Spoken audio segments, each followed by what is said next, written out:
Now, coming up, we are now going to be talking obviously about financial mechanisms and how they can help us survive and rebuild. And that is with Nicolas Mayer. Thank you. Okay, let's look then at the financial mechanisms that allow us to survive, especially business to allow us to survive and rebuild. I'm joined by Nicolas Mayer from PwC. Hello, Nicolas. Hi, Rajan. It's nice to see you again. Nice to see you too. Now, obviously, COVID-19 has given us a whole host of challenges when it comes to the management of debts and liabilities.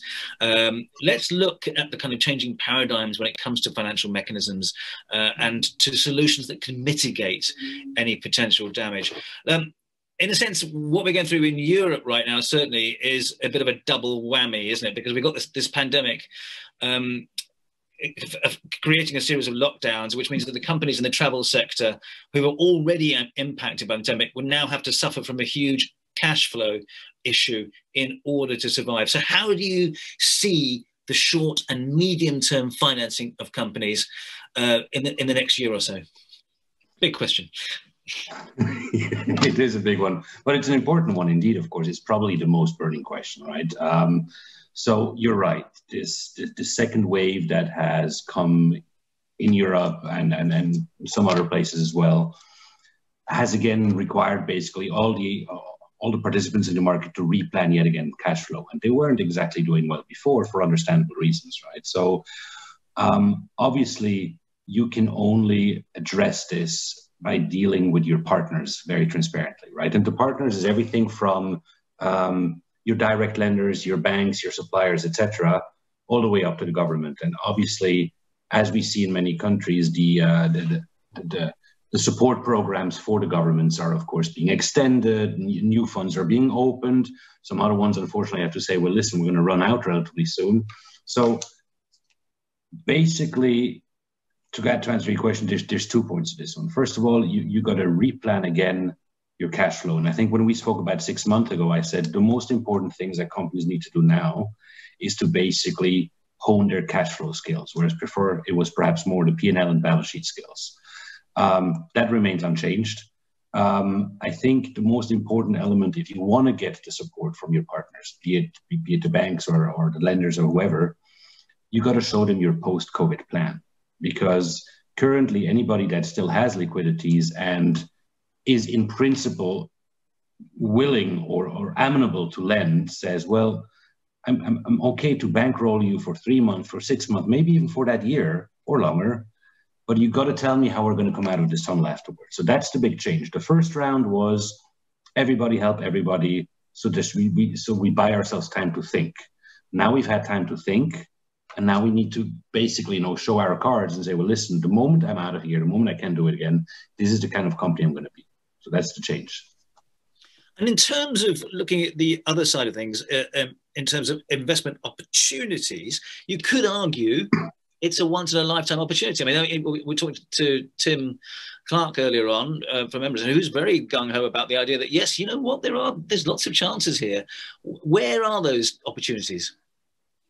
So Tim was absolutely right. So the opportunities, well, you can find them geographically, or you can find them in segments of the market, right? So first of all, the pre-requirement is that you actually have access to the liquidities to make these investments. But many market players have them, right? I mean, we've went into COVID of 10 really good years for most of the investors into the hospitality industry. So not everybody has cash left over, but there's a lot of investment volume money waiting to be placed. So you either look at this geographically, and there is, while we all want to restart tourism, once it restarts, there will be winners and losers. I'm not rejoicing in that, but it's a reality. Some of them will come out more earlier, more powerful, slightly less hurt than others, and that has to do with where they stand geographically, what kind of a product and a target clientele they have, etc. So if you're able to call and look at saying, well, who's going to come out of this mess in still a ruffled up but promising position, that's where you want to go. And that's where you may wish to then place your investments. The other one is a pure value investing, right? If you fundamentally believe that the markets or the product that you have is that you are looking at as a target is a good product, and if you say, well, I can wait 3, 4, 5 years, then almost in every place you will find you will find pearls, right? Again, it comes back to the same thing. You gotta form your opinion, your view of saying, I don't know when this is going to end, but how are they going to come out of it? And that's where you want to pick up. You can pick up. So to get the kind of thinking right here, governments and banks and international banks can possibly lend to investors who can see opportunities in countries where real estate is quite cheap, interest rates are low at the moment. It seems to be a plus situation potentially for recovery, if all that works perfectly. Well, so what you just described is basically a sovereign wealth fund, right? It's basically, or a slightly different mechanism. And certainly, I should imagine him as well, would be looking at many, I know they do, many of them look at many opportunities, whether that is domestic or whether that is international. And very often, actually, you will find that some of the most attractive investments are actually in the front of your doorstep rather than halfway around the world, also because you may understand the area better, right? Government just starting programs now to lend to private sectors to then afterwards go invest, that's a tricky one, because even though you can throw on the money printing machine, and many have, we got to remember, despite everything that we are one sector amongst many, right? And governments obviously are looked at very closely right now and saying, what are you doing fiscally? What are you doing with your funds? Where are you supporting them? So government's just basically saying, hey, here's $1 billion, go buy the world. It does happen, or it could happen, but I don't think that's a recipe for getting out of this one. We're going to talk quite soon to somebody from Saudi who will talk to us about the kind of inducements that they will possibly have for companies. But I want to turn to the other side of it, and you're quite right to point this out, that basically we're also talking about, with a lot of companies, a massive layoff of employees, which might lead to social unrest. And that means that governments, NGOs and companies have got to react in order to support the unemployed. That's as much a crucial part of the future as any investment, isn't it? So taking care of your people is obviously your primary obligation as a government, right? That's your most noble duty, and absolutely right. I mean, social unrest, I don't know. It may happen as with other industries, but I think fundamentally, back to the big plan for the after COVID is the question around saying, how do I orient my workforce? What do I tell them? Do I have a credible plan supported by a structured strategy of saying, well, whether it's in 1 year or in 2 or in 6 months, I plan to continue developing this sector, stay with us, hone your skill, basically stay tight for the time being. That's a good way of doing it.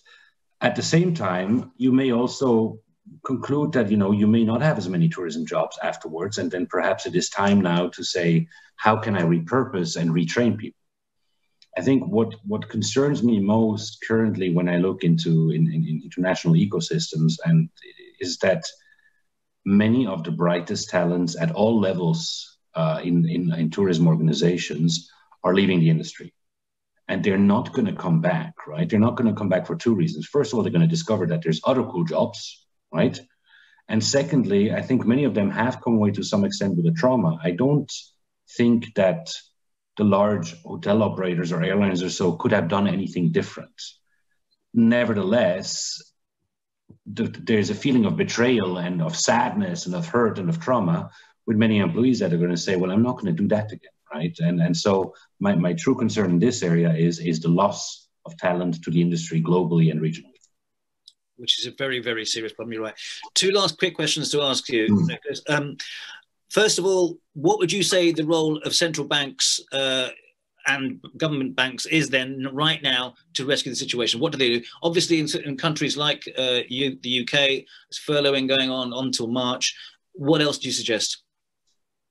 I mean, that's a government thing, but with banks, what do you suggest? Well, look, I think they need to continue doing a little bit more of the same what they've done. I mean, they have made funds available in great amounts, and quite frankly, I think even the banks have been great players, right? They always get a bad rap, but quite frankly, in this crisis, at least where I've observed it, they've been very, very, very truthful and honest partners. What I think they need to do next is they need to start creating conditions under which they are continue to prepare to lend, right? You can save the industries, but you cannot save all the players. And they need to start both at a government level for the impulse programs, as well as at private lender level, to start formulating what the expectation towards the industry players is, to say, I'm happy to carry you through until this is all over. Last one, and I want to put you to put your kind of forecaster's hat on here. A lot of people, I'm sorry, a lot of people are talking about not going back to December 2019 levels until 2024. Other people are more optimistic, especially in the light of the news about vaccines. What do you think? I also don't know, right? Which is, for a consultant, always horrible to say, but nobody knows. I think you need to slice and dice the industry. Some of them will come very quickly back. A lot of the leisure travel, a lot of the upscale leisure travel, a lot of the what I call haptic travel, which is reasons you go for sports, for culture, etc.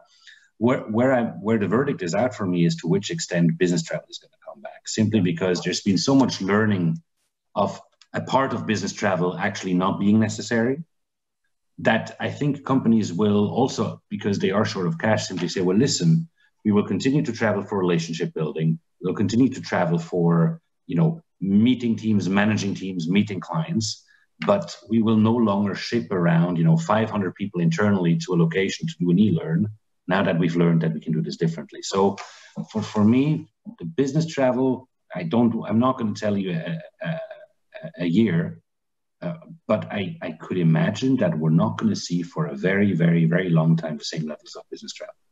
If at all returning to previous levels, do you think? At all. Yeah. If at all. If at all. Okay. Right. Well, Nicolas, thank you so much indeed for your... You're very welcome. See you in 6 months again. See you in 6 months. Hopefully with an even more optimistic, a more optimistic viewpoint. I appreciate it. Thank you. Have a good one. Bye-bye. Thank you.